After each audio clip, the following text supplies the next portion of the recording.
Well, hello, everybody. Thank you for being here. Welcome to our January 2022 Klamath Film member meeting via Zoom because it's cold out and, when the weather warms up, we'll get back to doing this stuff in person. Um, but we have a few announcements tonight, but we don't have a featured guest. We tried to get a featured guest and we had some last minute cancellations, unfortunately. But appreciate everyone being here. We do have some announcements and some things to go through. And if Wayne joined us a little bit later, he did want to show a short film that he worked on last year. So we may watch one of his films. There's also a trailer of a brand new film that I wanted to show as well. But first off, Court and Cassidy had a couple of announcements, and then we can go through introductions and all that. Or do you want to do intros first, and then Court, do you want to take over? Now let me do this, and then we can go through introductions. Okay. Okay. I'll make this short and sweet for everybody. I'm Court. Most of you may know me. I've been on the board for a while, and this past year I was your vice chair. As of now, I'm your new executive director. And Cassidy, who's joining us, is your new assistant executive director. So we're going to be following the incredible job that Kurt has done running Klamath Film. I guess it is fair to say, Kurt was probably the hardest working man in show business since James Brown is dead. So the board probably wisely realized it was going to take two of us just to keep up with all the stuff he did. So now you have us. So for everything you did, Kurt, I really want to salute you because I've seen the struggle that you had. Okay, now before everybody starts saying, "Oh my God, no, Kurt, I'm quitting," I want to announce that as of earlier today, the board overwhelmingly elected Kurt as a board member. So he's still going to be around, he's still going to be giving input, and he's going to be one of our bosses.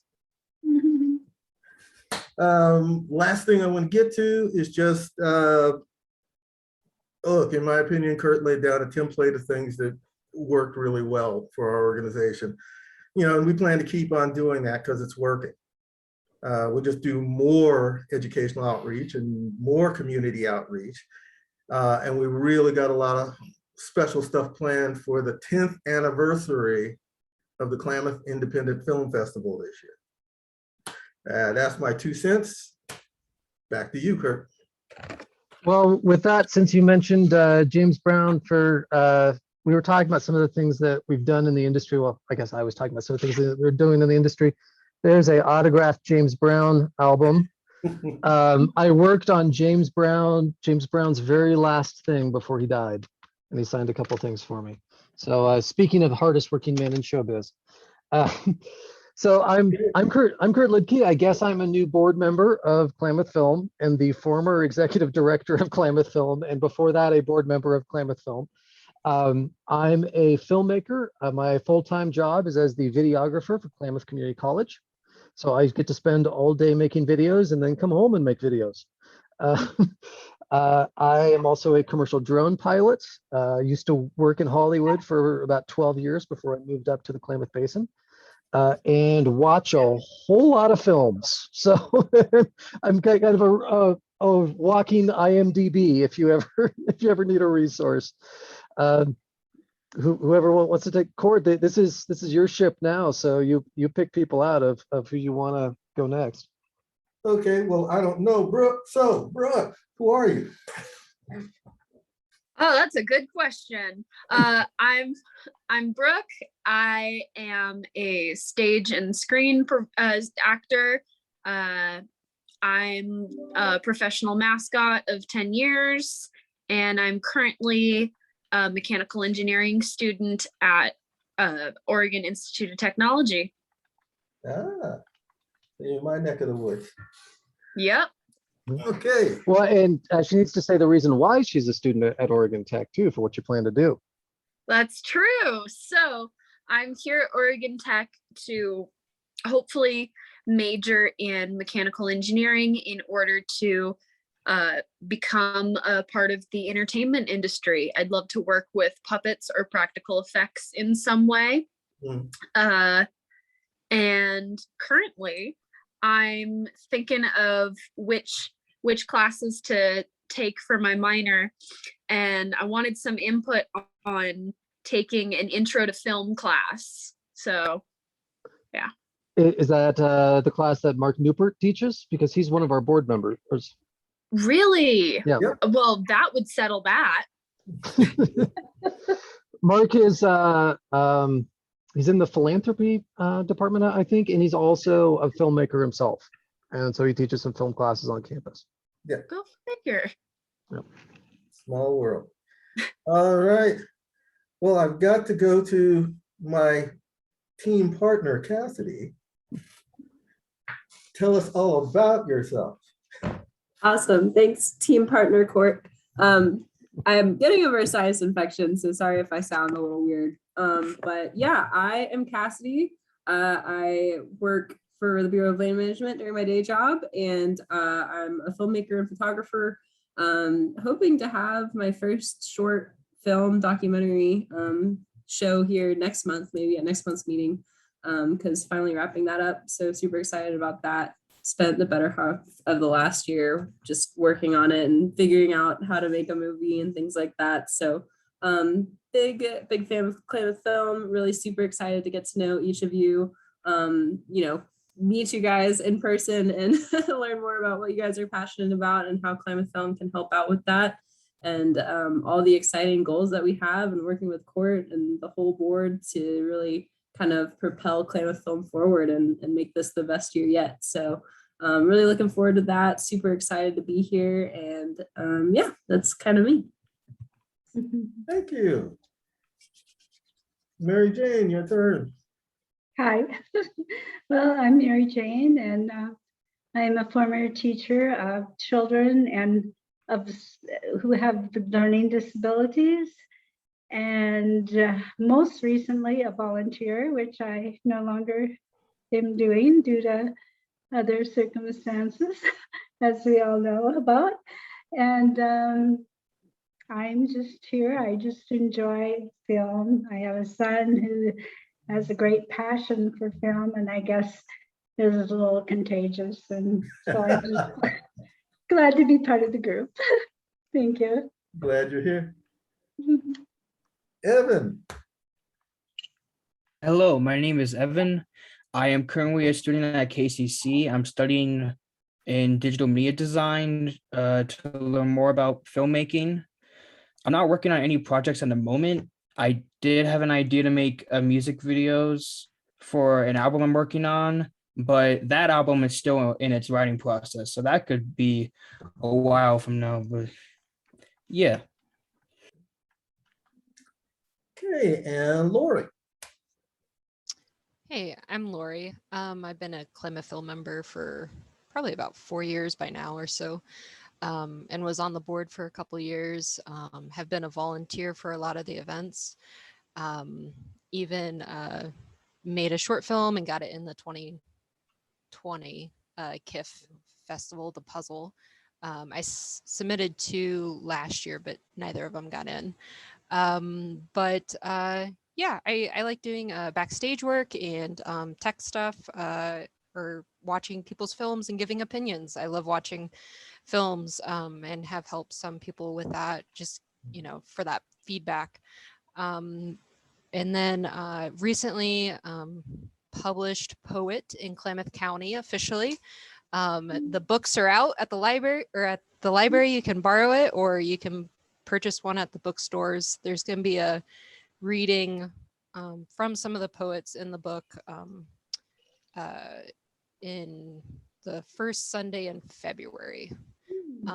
So if you want, you like poetry, don't like poetry, you can come out to the library if you're bored or excited about poetry, and potentially purchase a copy there, or talk to some poets, or just listen to some poetry. But yeah. All right, thank you. And I worked at this year's gift, I worked on Lori really hard trying to get her to come back on the board. And I'm not finished. Noted. Okay. Okay. I'm Court. You now know who I am. I'm originally from LA. I started in film in music. I went to Cal Arts. And I was doing a lot of commercial work, scoring, things like that. In the 80s, I had a small scientific film company, shot science films and documentaries, things like that. Left, went off to Cal Berkeley and spent most of my career as a quote unquote computational astronomer. Retired, came here, picked film back up, met Kurt, the rest is history. Funny how that happens sometimes. Just suck people in. Well, and now also instructor at KCC too. So I guess I guess we're following each other around. Yeah. I'm teaching some astronomy courses at KCC. So come on over. So with that, there's a few things that I wanted to mention. I guess I can take over the lead since now I'm part of the organization again. There was this brief 5-day window of weirdness where I was still doing things for Klamath Film technically while I wasn't a part of the organization in any capacity. But we'll get all that straightened out soon enough. We have several projects that are still looking to come to Klamath soon. And we continue to offer up a wide assortment of equipment for people as need be, and potentially have different projects that come up. I've been getting requests lately for EPKs. So if anyone has interest in working on electronic press kits for bands, for stand-up comics, where it's maybe 2 to 3 minutes long, where you're combining live performance footage with an interview as a showcase for an artist to present to potential booking agents, venues, stuff like that. So I'm actually filming one this Saturday at the Ragland. And there's a new monthly series that's starting up at the Ross Ragland Theater. For those of you who are big music fans, you probably already know we have an amazing music store here in town that opened earlier this year called Retro Room Records. And the owner of it is a former stand-up comedian. So he has started working with the Ross Ragland every month to pull his connections to bring in a stand-up comic every single month. So last month we had Kabir Singh, who is a big up-and-comer, is starting to appear on a bunch of TV shows. He was on America's Got Talent and stuff like that. Had a huge crowd there in December. This month, they are having an absolute icon come to town, a gentleman by the name of Michael Winslow. Yeah. You'd probably better know him as the guy who can make every single sound effect imaginable from the Police Academy movies and Spaceballs and Gremlins. And so absolute icon of stand-up comedy and 80s films, who's going to be coming and performing January 29th at the Ross Ragland. So my part of that, and Klamath Films by proxy part of that, is that we live stream all of those shows. So I've been very active in filming and live streaming all of the comedy shows that are now going to be once a month coming to the Ross Ragland Theater, where Jimmy and his buddy Hurricane Andrew, who flies in from Atlanta every month just to do these shows, host, and they're bringing in big names through all of their connections. So this month is Michael Winslow. Next month is going to be Kevin Farley, Chris Farley's brother, is going to be coming to town to perform, and he's working on booking some other really big name comics coming to town every single month, which is great to have live acts coming to Klamath Falls to entertain, that have, you know, some proxy, or, you know, have some name cachet, and can bring out some big crowds. So that's wonderful. We also have someone with some local ties doing something big. Who has Hulu?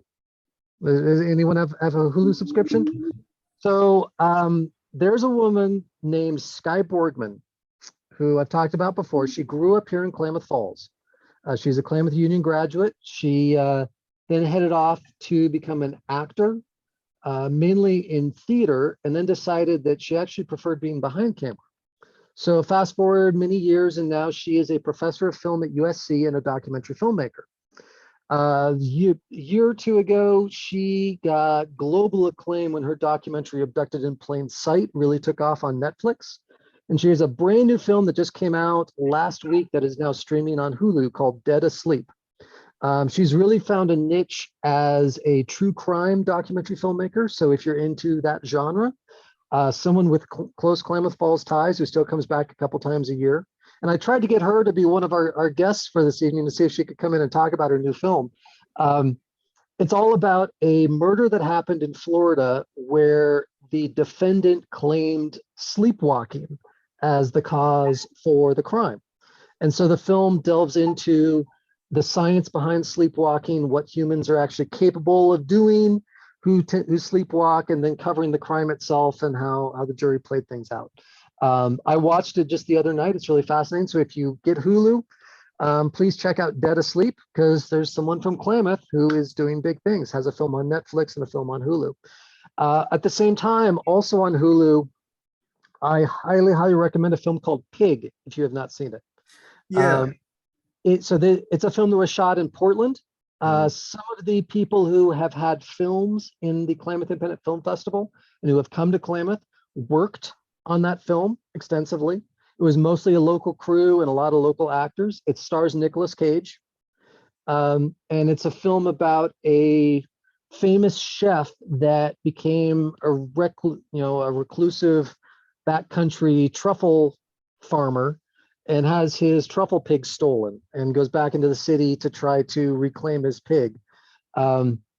Really, say what you will about Nicolas Cage, but this is one of his better acting performances. Yeah. They're saying he's going to get a nomination for it.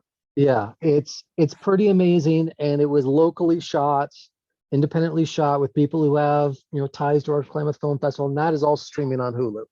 So for those folks who have Hulu, there's 2 recommendations to please go check out, and maybe we can talk about them next month, because I thought they were both extraordinarily great films. Beyond that, other things that we have going on, gosh, we have several feature films that are planning to come here this year. And we continue to have ongoing conversations. Court and Cassidy, you're going to be a big part of that conversation going forward. Yep. Because a lot of what we do, or at least some of what we do, is film liaison services. So anytime that there's a film, big or small, whether it's a student thing or whether it's a multi-million-dollar budget thing, if they are looking for locations or cast or crew or equipment or permitting or any sort of research, we are stepping in and doing everything we can to make sure that that production is done here in Klamath. In 2021, we had 5 film crews come here and shoot films here, 2 of which have not yet debuted. They will now here in 2022, and maybe we'll have both of those at the Klamath Independent Film Festival in September. We'll see. But that was unprecedented for us to have 5 film productions come here, and we have just as many, if not more, looking to come here, including several feature films.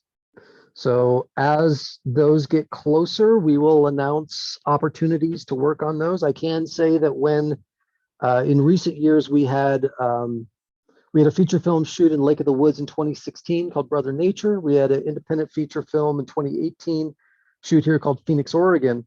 In both cases, those 2 feature films, it was essentially all hands on deck. If you were a Klamath Film member, you worked on the film. In some capacity, they found a way. Either you were an extra in the background, you were holding mics, you were running cables, you were doing something. But if you were a Klamath Film member in some way, you were a part of those films.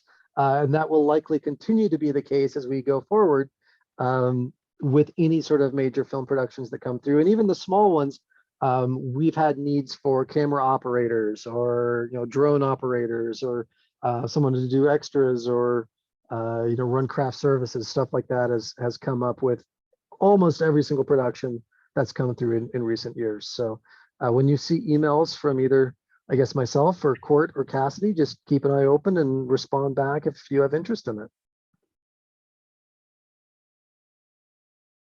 I don't want to hog all of this because these are no longer my meetings, but I feel like I'm hogging all of this. No, you're the host. You're still the host of the meeting. Okay. Well, this one's super casual.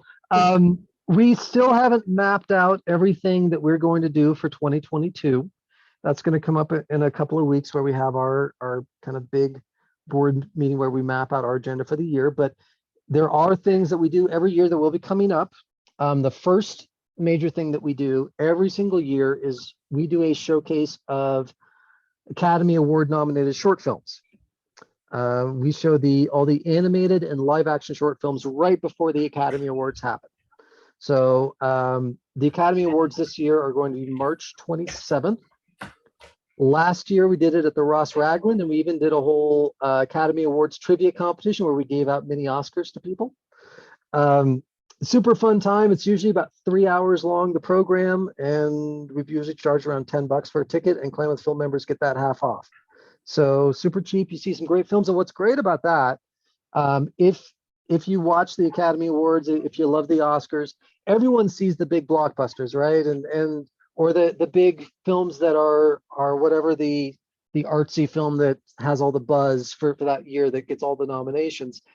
No one really gets to see the short films unless they get picked up by Netflix or Amazon or Hulu. They just kind of it's just a category that no one really pays attention to. So this is, in a lot of cases, your only chance to see these films that are nominated is to come to that event. So we don't have an official date yet, but when we do, we'll make sure that you hear about it. And it's usually a fun evening. So beyond that, I am determined, beyond obviously the film festival and everything else that we do, this year we are going to do a screening of Frank and Zed. That is my goal for 2022, is you're going to do a screening of Frank and Zed. For those of you who joined us, what was it, October or November, that we had Jesse join us, who is the filmmaker and puppeteer up in Portland. He made this amazing film that is all puppets. That's kind of like Young Frankenstein and a couple other. It's a grand tribute to 1930s and 40s film noir monster movies. Let me see. Mary Jane, is that your? You joined twice somehow, Mary Jane. It's this amazing film that took 7 years to make, basically making it in his garage, entirely with puppets. And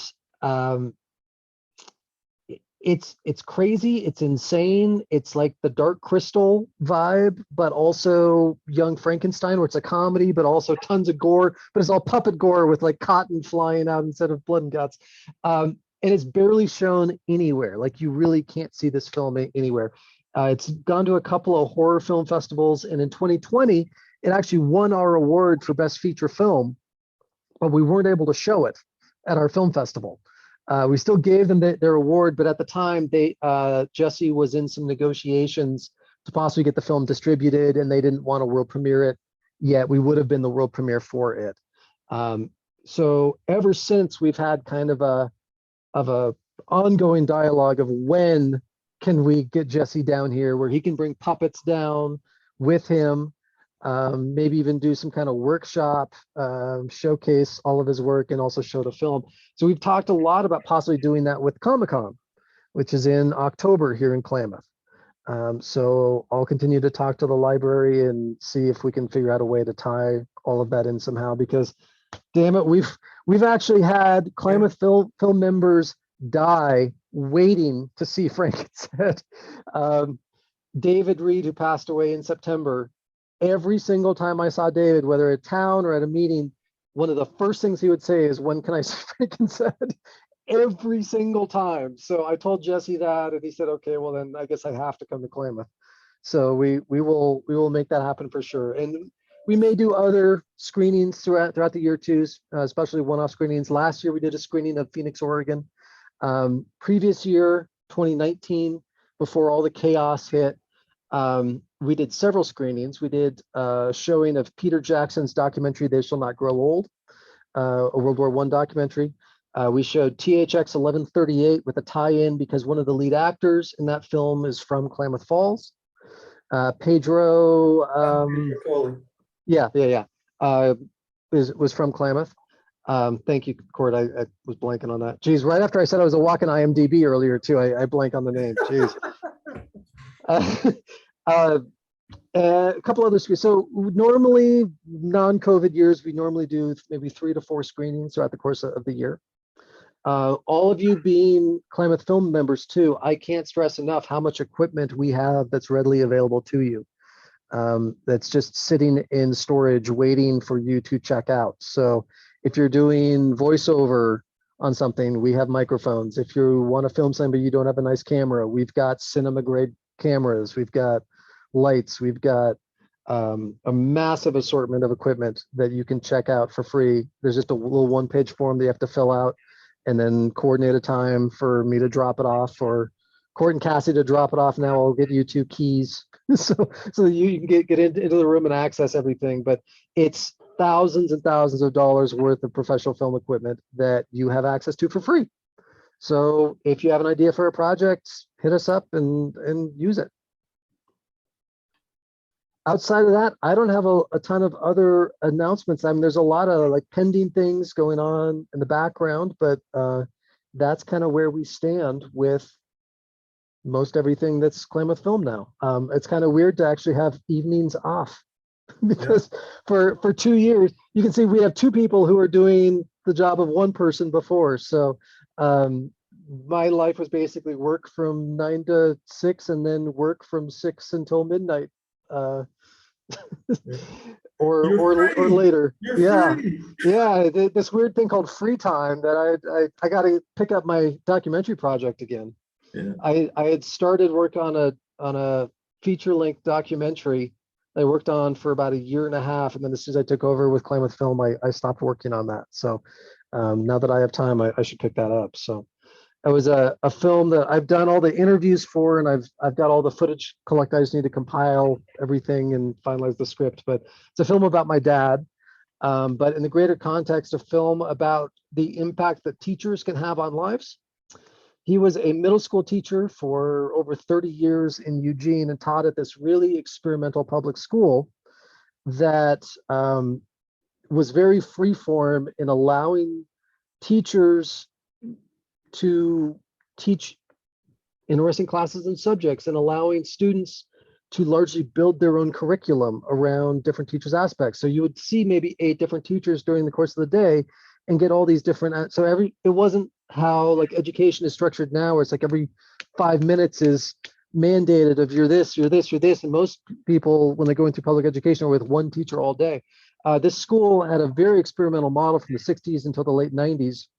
So the film is looking at what's possible when you allow teachers the ability to teach and giving students the opportunity to pursue their interests and how that comes out of that. Because the end result is that a lot of people that I grew up with out of this one little corner of Eugene, Oregon, not even Eugene as a whole population, just this one little corner, actors, authors, screenwriters, famous musicians, just an ongoing list of world famous artists who all came out of just these couple of neighborhoods because these couple of schools that were all right there allowed people to do, allowed people to pursue interests.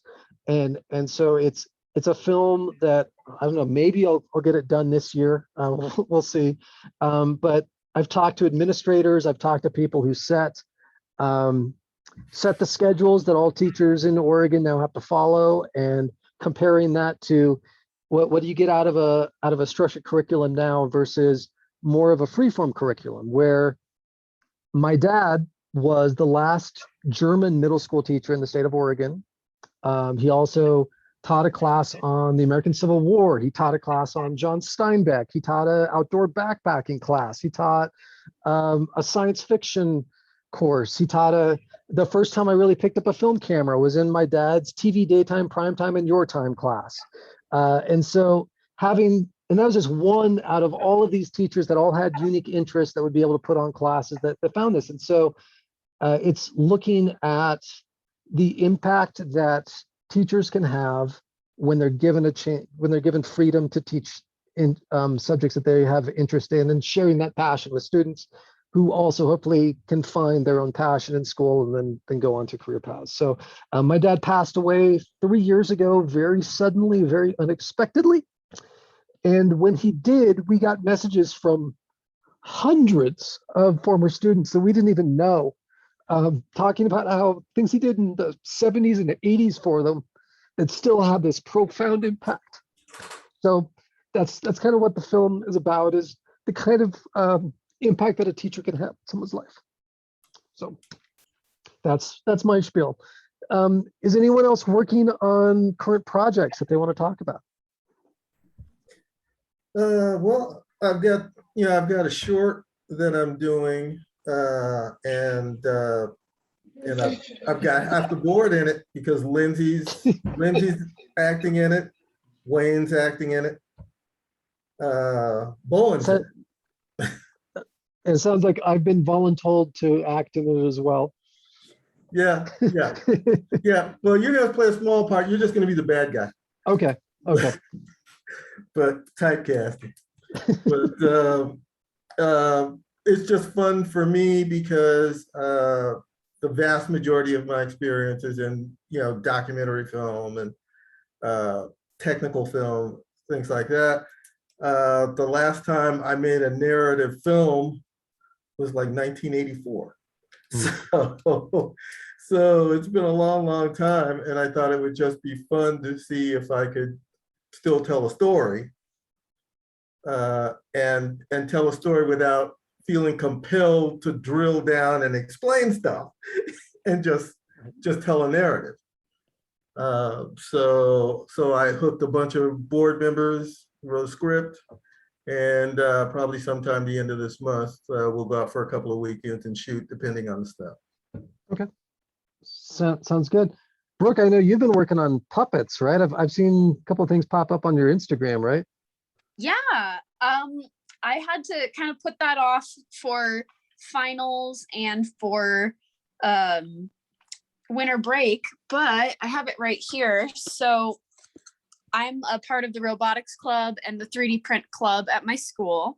And so I've been working on casting and painting this eyeball, which is going to be fit into an animatronic and move independently on an XY axis and blink. Yeah, it's a little blurry. I've been working on polishing it, but finding diamond polishing paste around here is is a little hard. So it's supposed to be super shiny and smooth by the end of it. Yeah. Fantastic. As much as I love performing in front of the camera, as much as that's really what I would love to do, I also love getting to flex my creative muscles a bit as well in engineering. Terrific. Cassidy, you want to talk about you said that you just finished your documentary, or you're wrapping it up? What's that all about?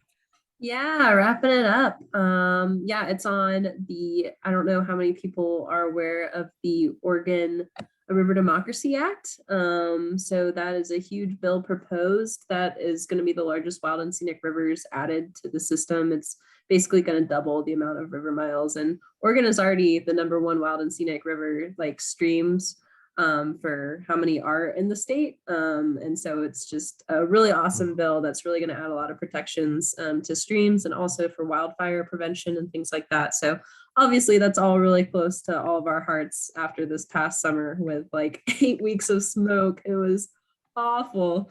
So anyway, I got to meet a lot of cool people on that film and work on that. It's about 2.5 minutes long, nothing too crazy. But I'm really just excited to have the first thing done and kind of move on to other projects, and just, it was such a learning experience. I mean, I definitely just like, working in Adobe and going through like stock music and adding it all together, and then you get the shots and it's like, how do you form it into something? So it definitely was a great learning experience. And so I'm really excited about that, and really grateful for kind of the mentors that helped me with it and stuff. So anyway, should be good. It was nice to finally have an end product where you're kind of like, okay, that's something that I'm proud of. Like it's not too bad. So that's good. So I'll be excited to show y'all next month for sure. Cool. Fantastic. Well, Excellent. and another service that we offer, thanks to Court, is for Klamath Film members, they can get a reduced cost on music composition. So if you need a film scored, Court is readily available to assist on that and gives all Klamath Film members a reduced price. Right on, Court. Yeah, and I have 3 partners that are also composers and producers, and if there's something I can't do for you, you know, they can. That's awesome. That's really good to know. Dang, that's super cool. Ghost Particle, right? Yeah. Yeah. Sorry, it's been a little while since I brought that up, so I was trying to remember the name of it. But yeah, that's another one of the services that's readily available. We also have subscriptions to multiple music libraries as well. So through Klamath Film, if people need stock music for projects, we can assist with that. But don't tell me. Yeah. Yeah, I use that stuff a lot. One of my jobs in the industry was actually as a music supervisor for production libraries. So that's actually kind of how I ended up in Klamath through a very backdoor way. It's a part of the industry a lot of people don't know is production library, but essentially, you know, you've got what people think of the music industry of like Interscope Records and Capitol Records, and then there's this whole other side, which is the production side of, you know, recording studios. And when people aren't doing sessions for all the pop music, they're usually off recording music for TV and film and commercials and web videos. So there are these libraries that have hundreds of thousands of recordings in their collections of every type of sound you can imagine. The idea being that you compile as large of a library as possible, and then when Fox or Warner Brothers or an independent filmmaker says, I'm working on this and I need something that matches that mood and this genre and this beats per minute, or I need this instrumentation, or I don't know what I want, just pick something cool that would fit with this. The library goes through its hundreds of thousands of recordings, picks out a few, sends them their way, and if they like them and they use them, they pay a licensing fee. So my job for several years was a music supervisor, which basically meant I listened to music all day and told people what I thought was cool. My job was the librarian for the library. I was the overseer. So when I talked to a director or I talked to an ad agency or a Paramount or, you know, some film studio would have maybe a rough cut of a scene and they're trying to figure out the proper music to fit the mood of it. I'd go through all of our tracks, pull maybe 5 to 10 different pieces of music and send them their way, maybe sometimes splice them in, edit them in so they could see different samples of it. And then if they ended up ultimately using it, they'd pay a fee. So depending on the type of use, it's just like a little internet video, it may only be a couple $100. If it's a national TV commercial, it may be hundreds of thousands of dollars, or a major film or trailer, something like that.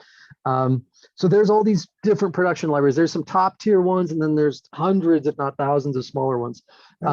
But only the top tier ones really have supervisors whose job it is all day just to pull music. So I did a job that maybe 10 to 20 people in the world do. And then I had that job stolen from me in the most cliche Hollywood backstabbing way imaginable. And when you do a job that only 10 or 20 people in the world do, no one else is hiring for said job. Yeah. So that was my exit from Hollywood at that point. But there is a fascinating whole backside of the industry that a lot of people don't know about unless they're actively involved in it, and that is production library. Yeah. Lots of times you may be perhaps watching TV and on comes a commercial and the background music sounds kind of similar to something, but you can't quite place it. Lots of libraries, all they do is make sound alikes, where they make something that sounds just close enough to be reminiscent of a particular band or artist, but not close enough to be copyright violation. So you may hear something that sounds a whole hell of a lot like Coldplay, but that's not necessarily the new Coldplay single, is it? No, that's just some weird random production thing off to the side. And so lots of times I would get sent clips and they'd be like, we want something that sounds like this artist, but don't make it sound like that artist. And so I'd pull tracks, or we would also have in-house musicians and in-house recording sessions. The last library that I worked with, Elias Arts, is actually based in the old Simpsons recording studios in Santa Monica. So where they used to do all the voiceover for Simpsons cartoons, we took that over, and then I was in charge of that. And so we had full-time musicians that would come up with tracks where we'd be paying attention to, okay, what's hot on Billboard charts and also what's kind of up and coming in the underground music scenes. Let's make sure that we have a couple of tracks of that ready in 6 months' time. When that hits and suddenly everyone's going to be asking for that, we'll have tracks ready. So it was a lot of research of listening to new music to try to figure out, okay, what's going to, not just what's cool right now, but what's going to be cool 6 months from now, a year from now, so that we can kind of be ahead of the curve and make sure we have music ready to license out to all the ad agencies and film companies. Yeah, there's an overlap. We have another career overlap there, because that's how I got my first job in film. I was in conservatory. I was studying electronic music with another guy, and he came to me and said, "Hey, I work for this film company. They need somebody to perform on this commercial. It was Ravel's Bolero, but they needed it with a Moog synthesizer." And he was like, "Okay, I know how to program a synthesizer, but I don't know how to play." So they hired me. I got over, I played that, and then they kept me and said, "We want you to build a library for us." And that was how I got my start, in that and working with film, and got to hang around sets enough that I was like, "Hey, I think I could do this. Okay, I'll stop doing the music. I'll start shooting stuff." Yeah. I can tell you that every single person on this call, before you ever met me in person, you heard my voice on multiple occasions. In fact, you're probably sick and tired of hearing from me, because with those music libraries specifically, we would record a lot of demos. One in particular was really big on audio branding. Now, you think of branding and marketing in terms of a logo, catchphrase, or something like that. But there's also an audio side to branding too. Little jingles that you hear it and immediately you associate in your mind that brand with that sound. So think of like NBC, bum, bum, bum, right? We would do a lot of that. And so on occasion, I would be asked to sing on demos. Now, they were supposed to only be the demo, and then we'd bring in someone to then redo it. Sometimes clientele liked the demo so much they just said, let's just roll with the demo.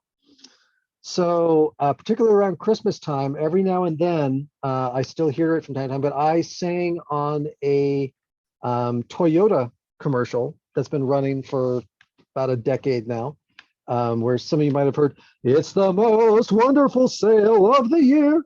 But one in particular has become infamous, and it makes me cry every time I hear it, not out of happiness, but out of frustration, because the public was never supposed to hear it. And most people get these things called residuals when they work in the industry, when they work on something. But if you're a salary employee, I got paid my regular salary and that was it. And yet my voice has been used for over a decade now. Myself and two other people that I worked with at Elias at the time, we recorded what we thought was the single dumbest audio branding jingle that we'd ever done. But the producer just said, let's just try it, see if they like it, whatever. If not, we'll do some different ideas. So we came in and they put a bunch of effects and chorus. So you can't really tell it's us, but it's just, three of us in the office doing it together, made out to be like this whole big, deep bass, heavy choir. But I guarantee every single person here, unless you've never watched TV, you've heard me for years, because I am one of three voices on the "We Are Farmers" bump, bump, bump, bump, bump, bump jingle.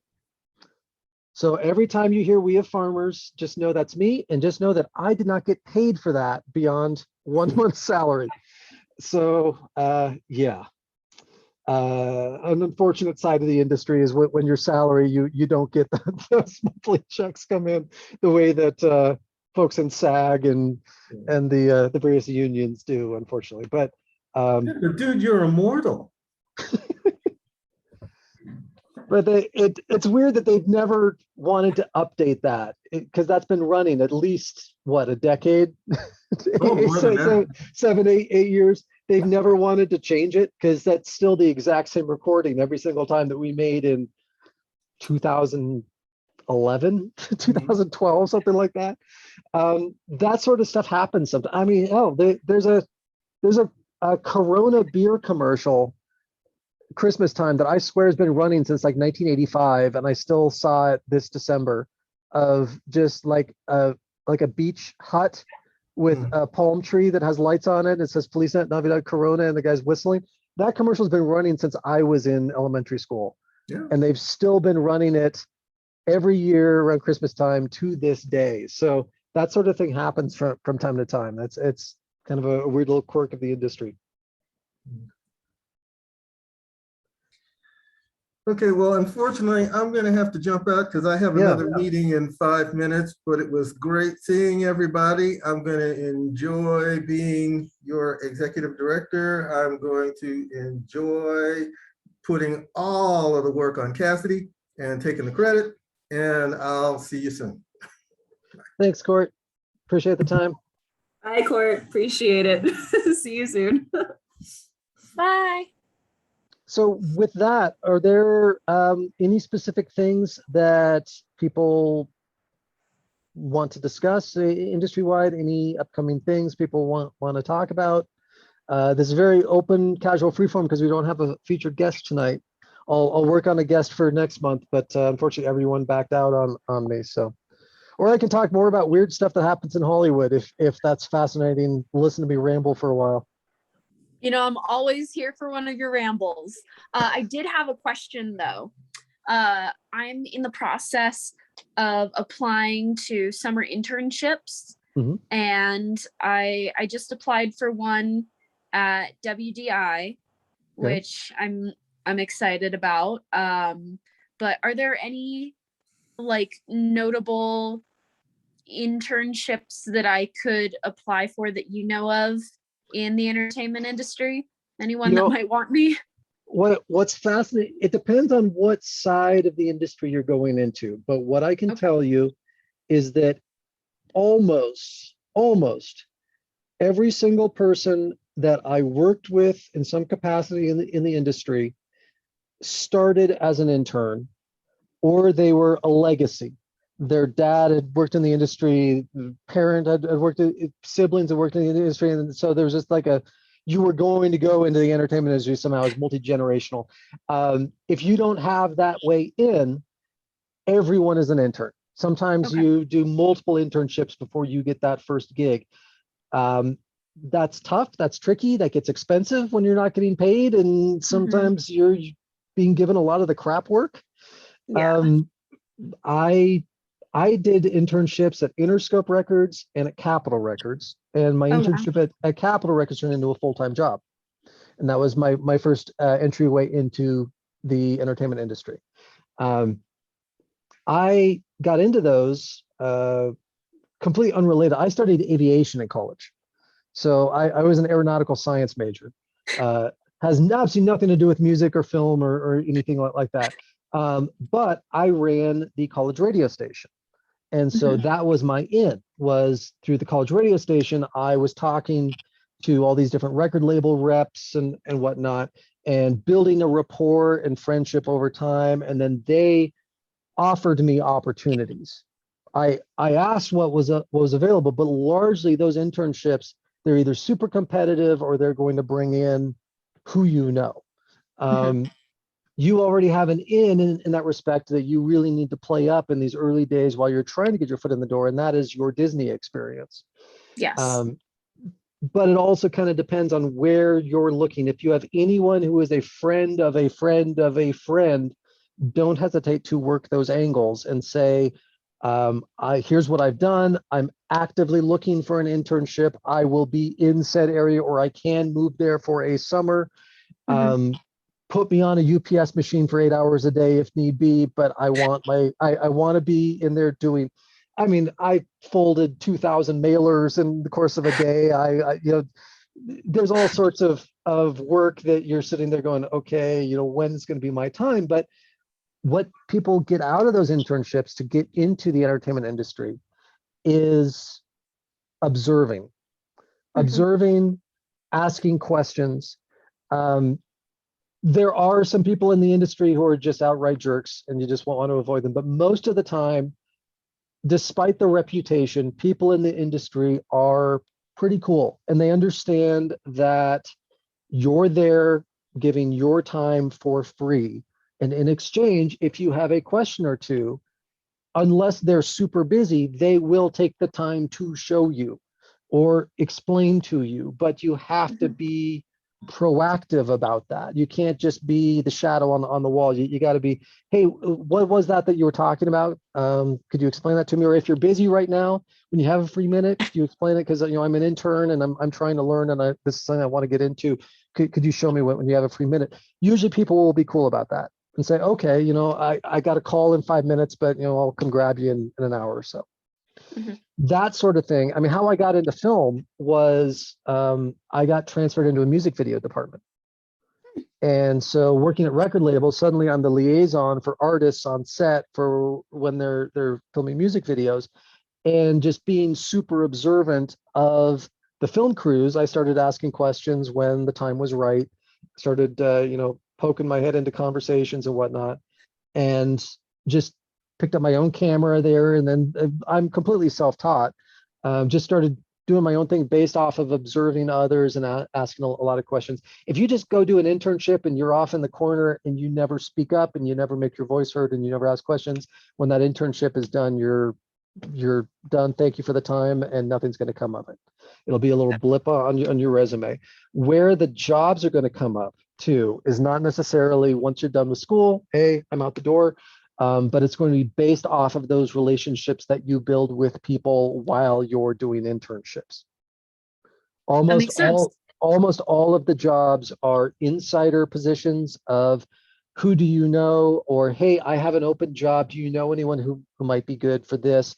And you get recommendations. So I treated every single day like a job interview, where you never know if the person that you're just saying hello to in the hall that you're passing by, or the person who's coming through needing something from you 6 months from now, 2 years from now, is going to be asked by some exec at a company, do you know anyone who might be available for this? And they could say, I remember Kurt, who was, he did these extra things for me when he was an intern. He seemed cool. I think I still have his number somewhere. Let me shoot you, his email address or something like that. And then, I mean, that's seriously where all the jobs that I got came from. I worked at Interscope, Capitol, Universal, Spectre Entertainment Media, Electronic Arts, MySpace, Sideshow Records, Playback Entertainment, Insomniac Games, Megatrax Music, and Elias Arts over the course of 12 years. That's a lot of companies because the industry is extraordinarily volatile. Lots of times the entertainment industry, January comes around and full departments get shut down, or an executive gets fired, and when the new exec comes in, everyone who is beneath them, they want to bring in their own people, so everyone gets fired. It doesn't matter the reason. The industry is extremely volatile, where everyone just kind of, it's like a big game of musical chairs. The music stops and everyone rotates jobs. So eventually, if you don't have all of those relationships, you run out of those people who are going to go to bat for you. And suddenly the music stops and you don't have a chair anymore. That's what happened to me after I lost my gig with Elias. But some people have been lucky to carve out many decades in the entertainment industry. A lot of the really great people that I knew in the industry are no longer in the entertainment industry, like me. Because eventually the music stopped, they lost their chair and had to go find something else to do. That's a sad reality. I say all the time, the streets of Hollywood are paved with the crushed dreams of the young and naive. So Isn't that the truth? It depends on what avenue you want to go into, but there are opportunities, and it's very cliche to say, but it is all about who you know. And when you have that opportunity, your internship is not just, I'm going to go here, I'm going to do the best job that I can for those 8 hours when I'm at the office. Is I'm going in there, and every conversation, every interaction, every single thing I do, I'm going to treat as if it's a job interview. Because in That a is so lot of smart. cases, it will be. If you're serious about wanting to be a part of the industry. Does that make sense? Yeah, it does. Thank you. While we're on this topic, anybody else have something that they want to, or I can talk about some horror stories or Those are always fun. yeah.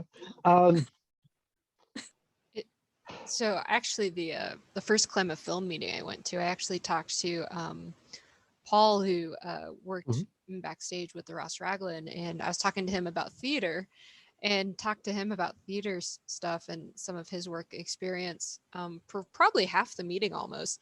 And then he was just like, "Well, do you want to work for the Ross Raglan?" And so I've done some backstage work and some spotlighting opportunities, and so it was just sort of a random connection. And because he was like, "Why are you at the Klamath Film meeting?" And I was just like, "Well, I was just interested to see what it was about." But then also like, I do have some experience with like backstage work, you know, through plays and musicals, in some lighting. And Paul was just like, "Cool." And so it was just like a, you know, small connections like that can, you know, lead to different things. But Brooke, I don't know if you can see the chat. I threw in a couple links that might be helpful, that might have some film That's- internships. Yeah. Thank oh. you. Oh, I am So- screenshotting those. Okay. Yeah, it's really true. And Paul is a great example. Paul's back in Eugene right now for the next year or two. But he's someone who in the Bay Area worked on tons and tons of feature films. And he worked with a bunch of huge stars. He did a ton of projects with Robin Williams. And he also worked on some films with Tom Cruise. And the dichotomy is between those two is also very true of the industry and the who you know aspect. Robin Williams had his crew and his people that he always worked with. Robin was a super kind, very generous, easygoing, great person who, when you did hard work to, you know, make a project work, he was appreciative of that and showed that respect, and everyone loved to work with him and for him as a result. Tom Cruise, when he walked on set, film crew like Paul were told that they had to turn around and could never make direct eye contact with the star. There's all sorts of personalities. I spent more time working in music than I did film, but I can talk about a lot of the musicians that I worked with over the years. Some of them were amazing, great, salt of the earth people that just also happen to be incredibly talented musicians. And some of them secretly around the office, if their album bombed and they had their, you know, careers ruined, we weren't necessarily sad about that because we would still have jobs at the end of the day and we wouldn't have to deal with that person anymore if their album did horribly. Some people are also incredibly neurotic. I mean, just like with the real world. I mean, people get so caught up in like celebrity culture and celeb lifestyle and who's dating who, and all of that's just fantasy and it's fake. And the reality is, when you get to work with a lot of celebrities, is that lots of times it's PR people. Like there's a public persona that person represents on, you know, the talk shows and in public and in all the gossip magazines. And then there's who they are really as a person. And sometimes people are made up to be, you know, the bad boy or, you know, like trouble or this great person. And then you meet them as a real person as opposed to the public persona, and they're completely opposite of how they're portrayed because they're being presented in a certain way for career purposes. And it's not always reality. There's some people that seem super nice until you work with them and realize that they have some issues and they take them out on others, and you really don't want to work with them anymore. And I'm not going to name names here, but just know, you know, I worked with hundreds of people over the course of 12 years. But there's also really wonderful, sweet people who just also happen to be incredibly talented and have chosen this path. It's also important to note that it doesn't matter where you're from. I mean, yes, people kind of descend on Hollywood or New York or Vancouver, BC. but most of the people there are not from there. You know, they've come from Klamath Falls, Oregon. They've come from Bismarck, North Dakota. They've come there because they have a passion for the work, but they're from all over. So for those of you who are students on here, I would also strongly encourage, if whatever you want to do career-wise, I hate it when I hear people say, oh, well, I can't do this or I can't do that just because I'm from, you know, some small rural backroads town. The world is so interwoven and so interconnected now. It doesn't matter where you're from. If that's what you want to do, you can go do it. You don't have to grow up in and around it. You don't have to have studied it necessarily in school, because I studied aviation and then went into music. You know, you don't have to necessarily follow whatever traditional path is thrown out there. Sometimes it helps, but really it comes down to relationships, the way you treat people, and being able to be willing to put in the work necessary, you know, when it's presented to you. And just treat every single day like it's a job interview, which means your absolute best behavior and showcasing yourself of, this is why you need me to be a part of this organization. And sometimes being in the right place at the right time is really important, or can help you get that, you know, position or something. Because I know a friend who went to Wilmington, North Carolina on spring break. And if you're not super familiar with Wilmington, there's a film industry there. And while on spring break, I forget if they were on the beach or at a restaurant, but they were like, we need extras. And so they were like, sure, we'll sign a waiver. And she was an extra in Conjuring 2, I believe. And so a little bit bigger movie and whatnot. And so the next year, she also went down to spring break and she was in another film. I forget which that one was, but just, you know, randomly happened to be there and decided, yes, I'll try that. I was an extra in Charlie's Angels Full Throttle because I happened to be walking by. I lived in the neighborhood and happened to be walking by, and someone asked me and said, hey, we're shooting the scene and we're short some people. Could you help out? Just kind of stand in the background and don't make direct eye contact. Yeah, sure, no problem.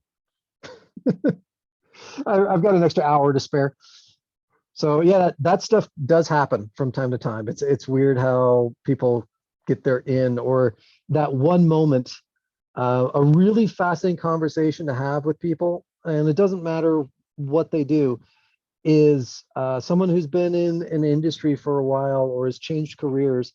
Ask them what was that defining moment that determined their path. That may have been something really basic at the time, but now they can look back and figure out, oh, that one little thing that happened totally changed my entire life. And so I could have gone this way. And then, like that movie Sliding Doors, if you've seen it, you know, one little thing of a subway door slamming, and then all of a sudden you have two divergent paths in life that can go off in two completely different directions. Like, for example, I was supposed to be in New York on September 12th, 2001. I had a flight scheduled for that. So yeah, my parents and my brother were going to spend Christmas at a seaside resort in Thailand one year, and at the last minute they had to change their plans to February. Well, in February that resort no longer existed because of the Christmas tsunami that killed 100,000 people and wiped the seaside resort off the face of the earth. That sort of thing. I mean, those are two very draconian examples, but those one little steps here or there can drastically change your life. And the reason why I've had a very eclectic career path is when those opportunities have presented themselves as the ability to detour. I've always said, sure, why not?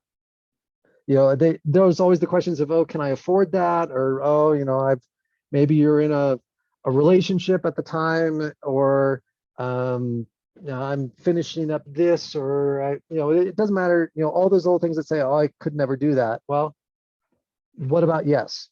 Because your life may go off in a whole other direction as a result of one little tiny decision. My life changed when I missed one step on a set of stairs at the end of my freshman year of college. I would be a professional pilot right now, probably flying airlines around the world, had I not missed one step and severely twisted my ankle. I won't go into the full story, but that kind of pushed me away from flying and pushed me towards college radio, and college radio is what got me into the entertainment industry, all because I couldn't walk down a set of stairs at 6 a.m. Those little things can have a profound impact on your life. So if you're serious about pursuing things, just know you may have to sacrifice a lot for career goals, but there's also opportunities to be had if you're willing to make that sacrifice. I didn't mean for this to get like super philosophical or anything. This is supposed to be like super casual and enjoyable. So Yeah, this sounds like a short that I would make. yeah, this does sound like one of your films, Lori. It's good. Sorry, maybe for a little for context. My puzzle short was the compilation of a puzzle, and then I was just talking about life and sort of got philosophical, and so that's why I was making the joke there, to give some context. So I know, Brooke, your ultimate goal is to be a Disney Imagineer. Evan, what's your plan post college? I'm probably gonna learn to be a filmmaker, in order to learn how to make music videos for the songs that I make. Like I said earlier, I'm looking at an album so that I can make music videos for that. That's still in the running process. Yeah. Do you have a film school in mind at this point, or are you looking more so to do the internship approach and learn by doing? Yeah, I was gonna do an internship this summer as well. I applied for one at Klamath Works. Yeah. And then I was gonna learn more about filmmaking at KCC. Yeah. Okay, great. There's a bunch of, if you want to stay in state, Portland State University has an amazing film program. Everyone usually thinks they have to go to USC, which is the premier school, or NYU. Portland State has one of the best film programs in the entire country. University of Oregon has a film school that is kind of burgeoning, but their program is very good as well. Eastern Oregon University has a film program as well. And then in our backyard, Southern Oregon University. We're actually partnered, Klamath Film is partnered with the digital cinema program at SOU. And Andrew Gay, who's the head of that program, does a fantastic job. He's helped co-teach our annual summer film camp that we do for middle school and high school kids here in town every summer. So there are opportunities where you don't necessarily have to go out of state to learn. And locally, beyond Klamath Works, I would also highly recommend getting in touch with Nick Alexander, who's one of our former board members and an active Klamath Film member. He's been doing tons of commercial work regionally, to the point where he needs to hire more people or is always in the need of more people to bring in. So if you're willing to hold a camera at a wedding, or hold a mic boom for a commercial shoot in some capacity, there are opportunities galore of working with him. So if you want, I can get you connected with him, and then you can take the conversation from there if you want some hands-on opportunities. But I can't stress enough how important those hands-on opportunities to learn are, not only for picking up current skills, but also future steps in your career as you progress. Yeah, getting in contact with Nick like a good idea. Okay, I'll pass that along. Anyone else have things they want to chime in? Cassidy, yeah. I just have a question, Kurt. Do you shoot mirrorless at all? I kind of mix and match. Okay. So yes and no. I have a random assortment of cameras. Some are Klamath Films, some are my own, some are KCC's. And so between those, I use my main camera that I use now is a Canon 9D. Okay. I also have a Canon M50 and a Canon Vixia G20 in my personal collection. Klamath Film has several Blackmagic Pocket Cinema 4Ks. I also use GoPros. Yeah. There's an older Nikon that I use a lot at KCC as well. I think it's a 5100. I think it's a 5100. Some of those are mirrorless.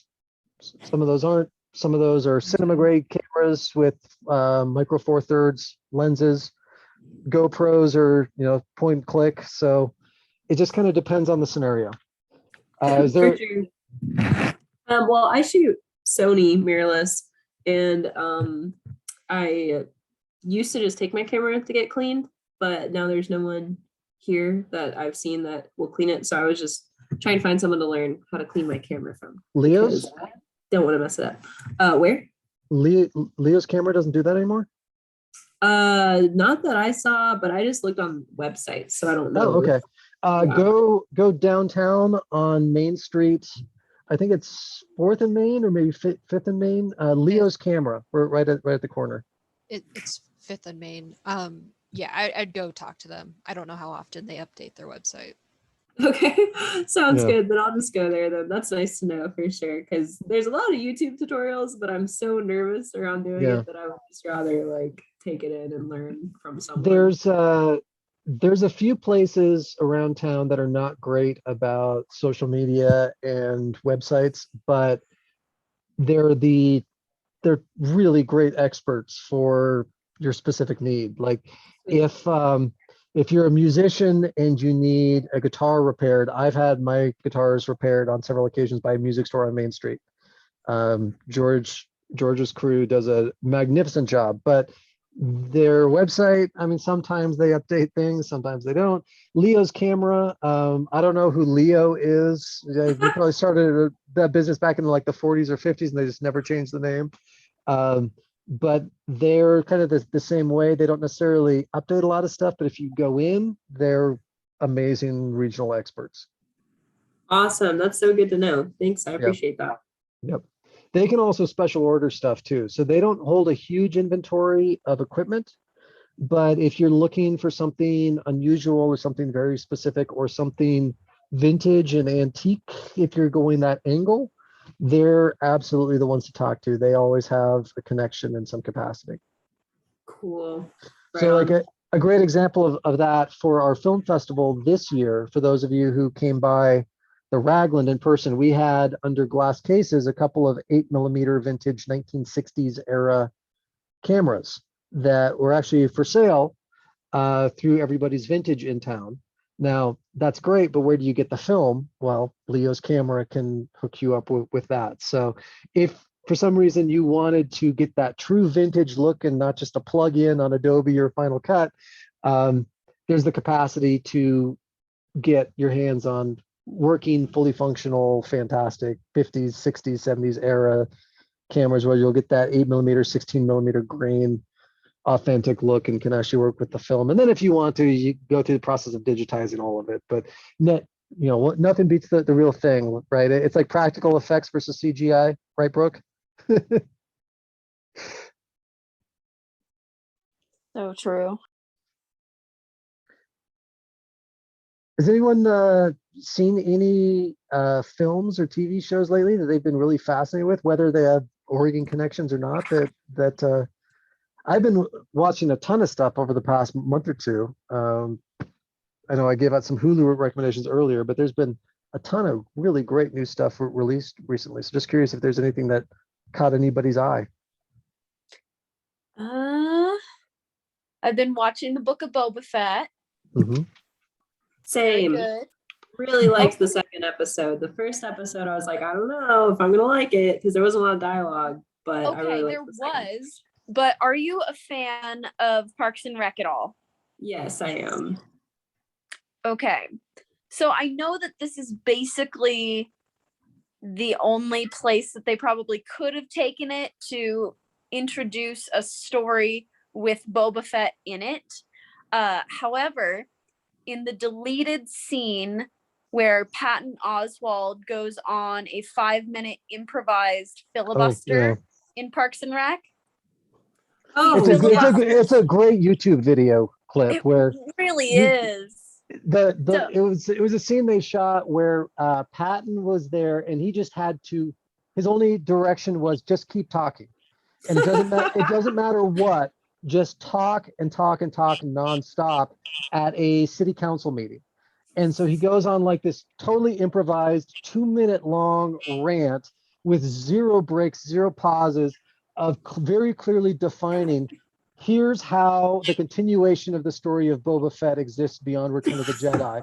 And it's step by step going into like very emphatically detailed. And then everyone in the crowd is just going like, what? Well, and Like, he incorporates him into the Marvel Cinematic Universe. Yep. He gets Greek mythology in there, Yeah. but specifically when he talks about panning down to Tatooine and seeing Boba Fett's armored gauntlet pop out of the sand after he's escaped from the Sarlacc, I'm wondering if that was a direct reference to that.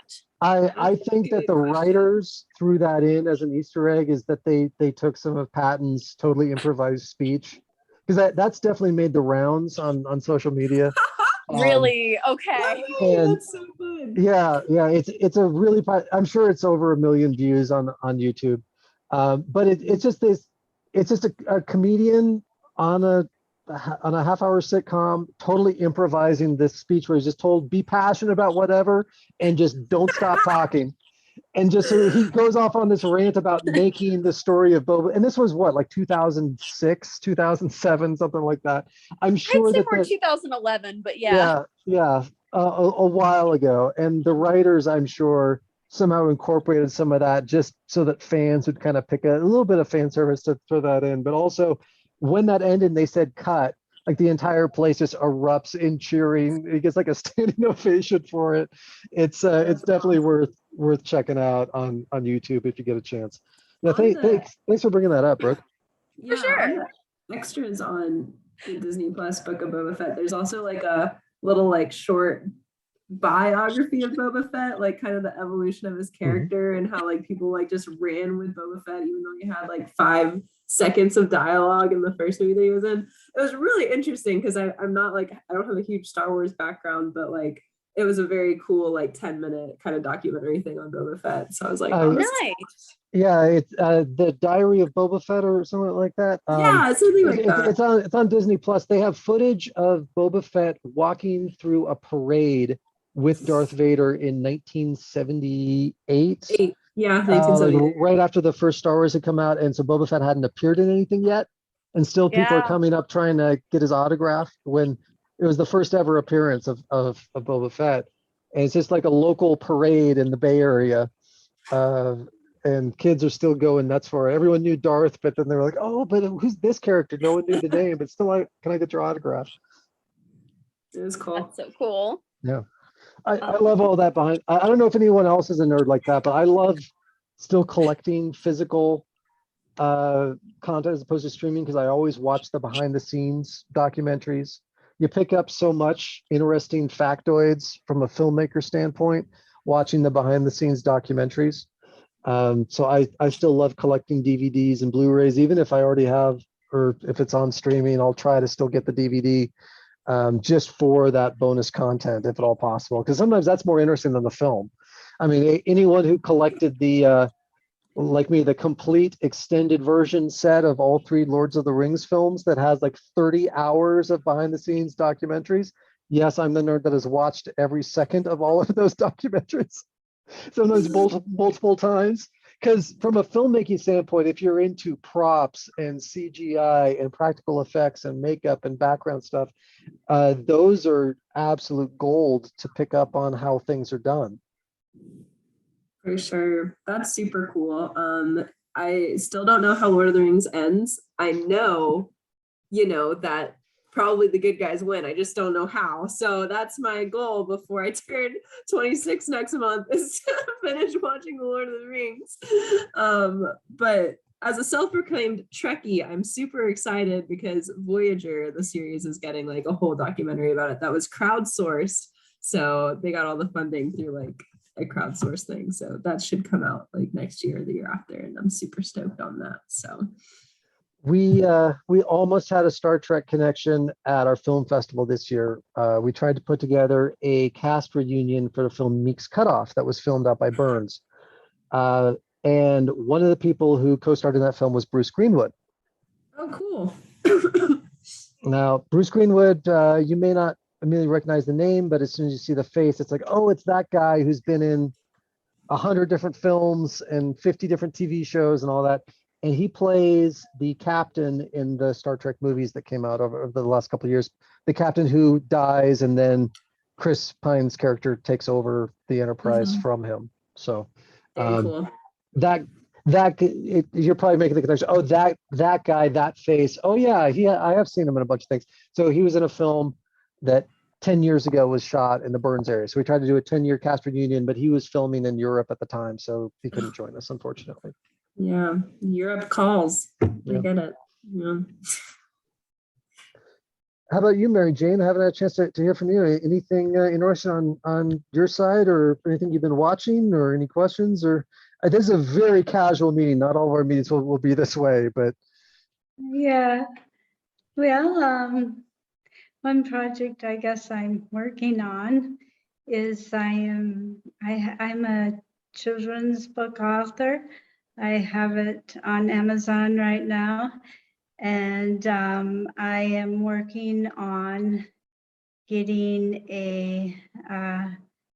picked up by a traditional publisher. I self-published myself, and found my illustrator up by Pleasantville, which I love the name of that town, up by Portland, and we worked together on it.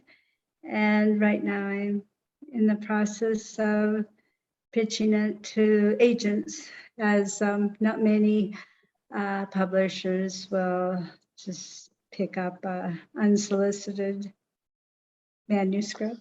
So yeah. that's what I'm working on. And one movie that we recently saw that I gave a 5-star rating to, my rating star is Ratings According to Mom, and I gave it 5 stars. It's Tick Tick Boom. So Okay. if you want, I recommend it.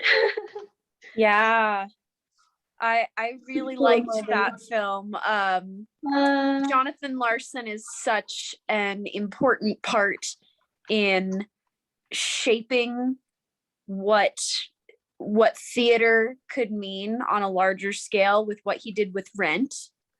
And it was really interesting, having never watched Tick Tick Boom before.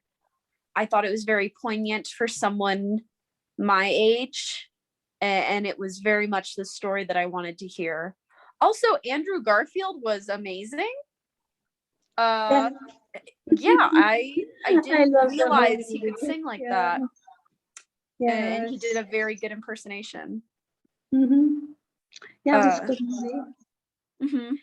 And then if you're a theater nerd, all of the cameos in there, it's just a slew of cameos in the film. The other film that just recently has been getting a bunch of buzz, if people have had a chance to check it out on Netflix, is Don't Look Up. The new film with Jennifer Lawrence and Leonardo DiCaprio. And we just watched that. That is great. I like that too. Yeah. It, in a lot of ways, it hits really close to home because it's an obvious satire of our current political landscape. And also collectively making fun of all of us and how illogically dumb our collective society, not taking sides on anything, just saying how stupid we've become and how dysfunctional we've become as a society. It's just kind of holding a big reflective mirror. There were parts of it that I get Cassie away you'd be like, yeah, it's a little too much.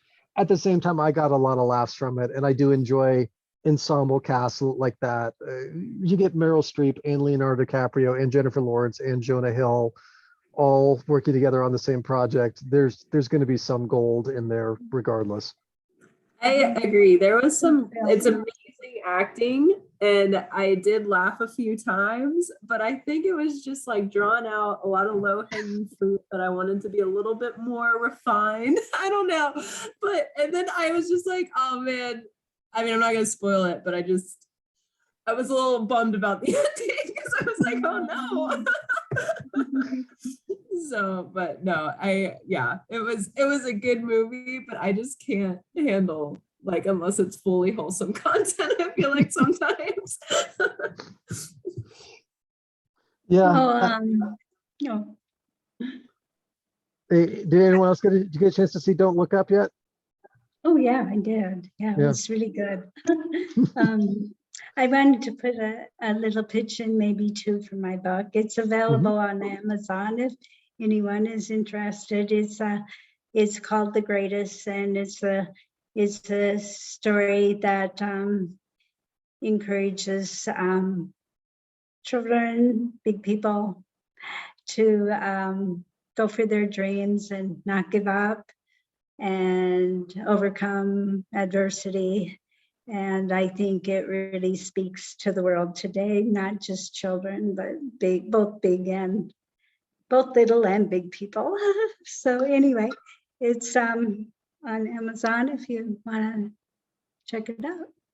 Well, and I know that our meetings have sold at least one copy of it when our featured guest one month bought a copy while you were talking about your book. So Yeah, that was pretty cool. I enjoyed that.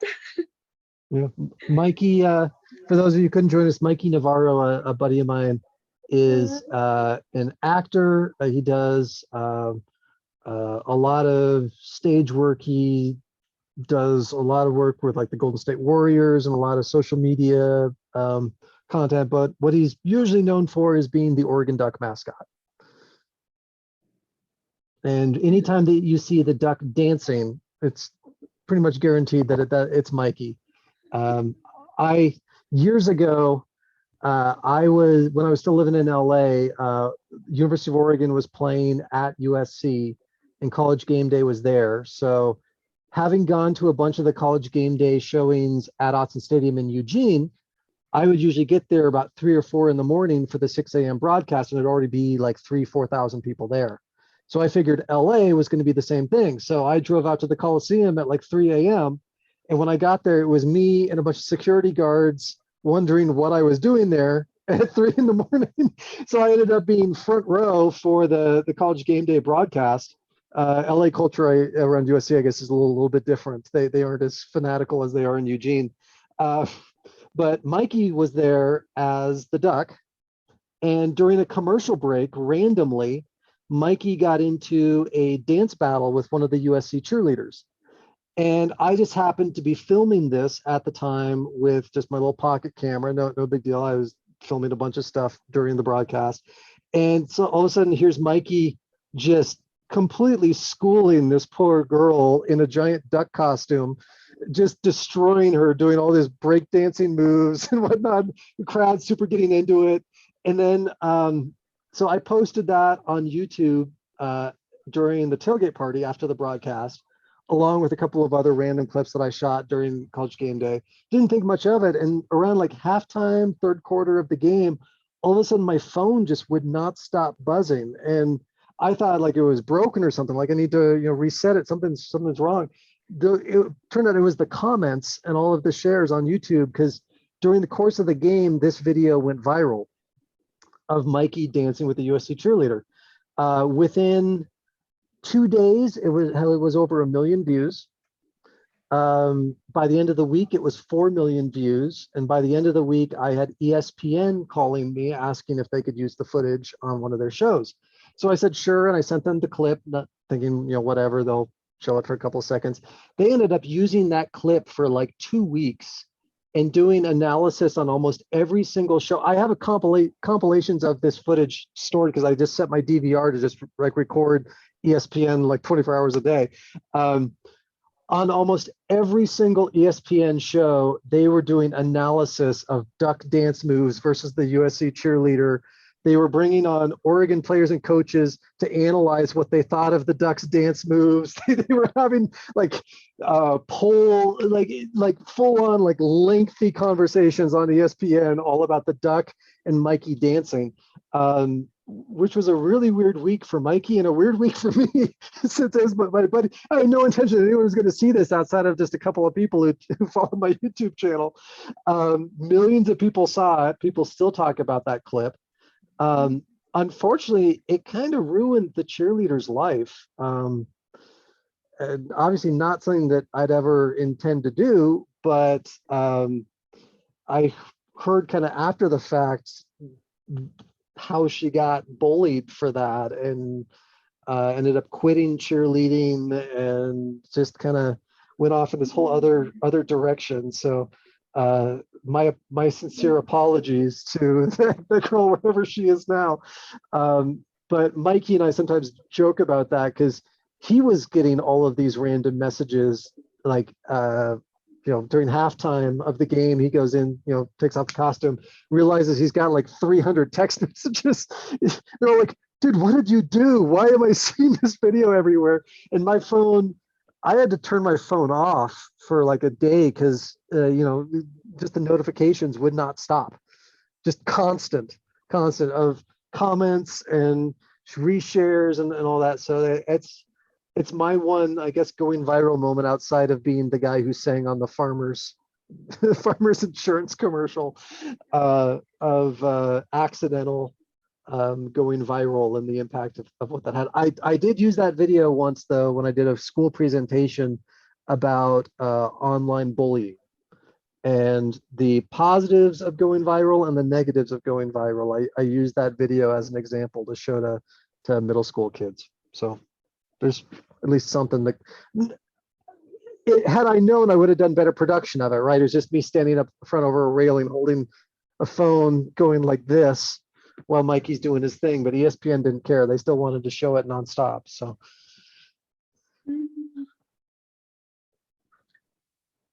we've gone with this meeting longer than I thought that we would, since we didn't have a guest and we didn't have a whole lot of things to show, and Wayne didn't show up to show his film.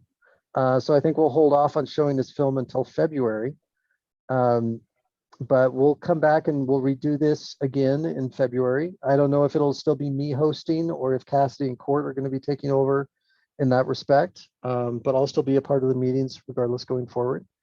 I'm out of topics to talk about if we want to call it a night, or if there's other things that people want to discuss or have other interests. Or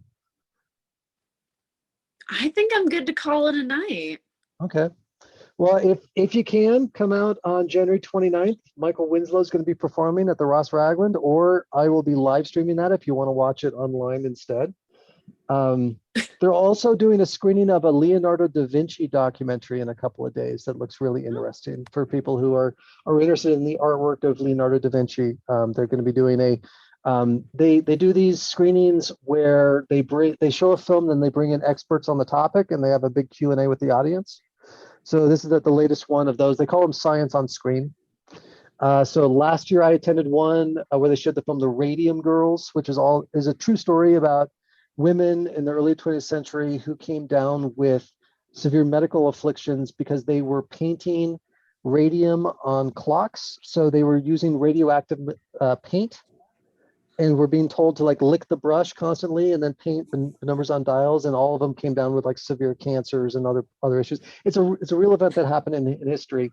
And so they had a film, and then they would bring in experts to talk about from the medical side, from the radioactive materials side, from the historic side, get a chance to interact. They had a really good one on mushrooms last year as well. And they had some people come in who grow mushrooms and then have different types that are used for natural herbs or for cooking or whatnot, and or different medicines. So the Science on Screen stuff is always really interesting. So I recommend Leonardo. I think it's Da Vinci something arts. I'm blanking on the name of it, but they're doing that in a couple of days. So raglan.org if you want to find out about that stuff that's going on.